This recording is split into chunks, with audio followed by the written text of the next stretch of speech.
that's a funny thing. So I drive to work about 4 o'clock in the morning every day, like 3:45. I'm driving to work, and it's like there's a certain light. There's a stoplight. It's the last stoplight, and it red or green, man. I'm like, thank you, just thank you, just practice. You know what I mean? It's practice because it's like it's stopping me from being where I'm not supposed to be, and it's letting me go when it's time to go. It's just thank you, right?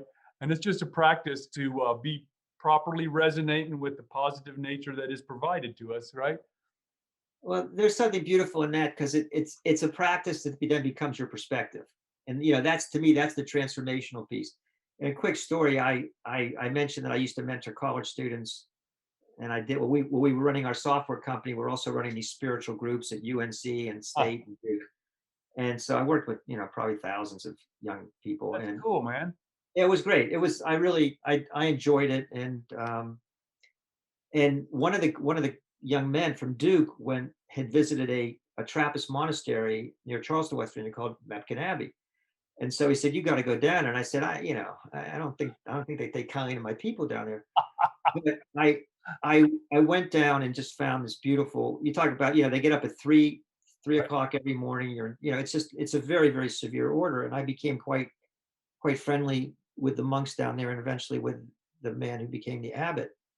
And I had a profound spiritual experience. It was 2013 and I was on retreat, and it was a classic thing in my life just fell apart. My marriage fell apart, my Oh, business fell apart, the spiritual group that I was deeply invested in fell apart. Just like you draw it up on the chalkboard, right? And, boom. and I was in a retreat in Italy, in Tuscany area, Right. and I just had a very profound experience, which was quite surprising because I just didn't think. And I'm not claiming enlightenment or anything. I I I got a taste of the absolute, and I came back. When I came back home, and I just happened to be down at the monastery.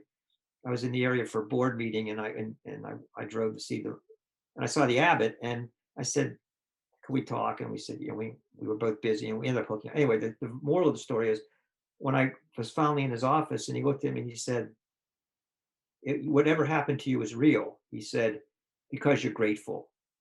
And he said, "Here at the monastery, gratitude is the coin of the realm for authenticity." That's right. I like that. Yeah, it was nice to get it confirmed by some people that had put a little bit of Some time. authorities, man. You got to see a little approval. It's like, all right, that worked. It was funny down there. Half the monks knew half the monks knew I was Jewish, and the ones who bothered just figured I was Italian. So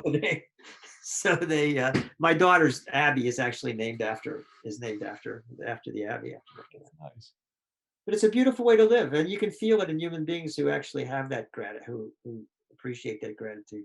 It's interesting, it's like this. I think it's like people like talk about being thankful. And they're like, okay, it's real easy to be thankful when something good happens to you. Like, man, when something bad happens, are you thankful? Because you should be, because thank God, right? Because it's like, where did that come from? It's like there's a reason for it, and it is lining you up properly with what is, you know, you're off balance, you slip and fall and hit the ground. And it's like, okay, that's just a reminder. And it's be thankful for when the not nice thing happens as much as when the nice thing happens too. Then you're properly balanced in the middle of it all, right? That's how I see it. And then you don't have to spend your life twisting yourself up into a knot trying to see life in a certain way. And I think one of the skills that I know without knowing you, but knowing you without knowing you, that one of the skills that you have, one of your superpowers is getting people to experience that viscerally. Because if it's just an idea in your head, it's just an idea. It doesn't. Right. When the shit does hit, it's a very thin. It doesn't really. It's a thin veneer to protect you from the circumstances. That's right. So what is it? What is it that you enable? Whatever. If you could reverse engineer or deconstruct what it is that enables you to have people experience that viscerally in your practice and in your life. That's interesting. That's a good question. I like that. Thank you. The it's like it's I think that it comes down to a genuine appreciation for the humanity on the other side of the table, right? Which is like, Beautiful. By the way, that is just you nailed it. I just got to say, you just hit it out of the park. So I set you up. I gave you the Yeah, backpack. no, it was a beautiful pitch, man. It's a softball. Love it. You just I hope you enjoyed this episode of The Best Medicine Podcast with Bradley H. Werrell, DO. Don't forget to hit like and subscribe below, either over there or over there. Also, if you're interested in a medical consultation with myself, there's also information below.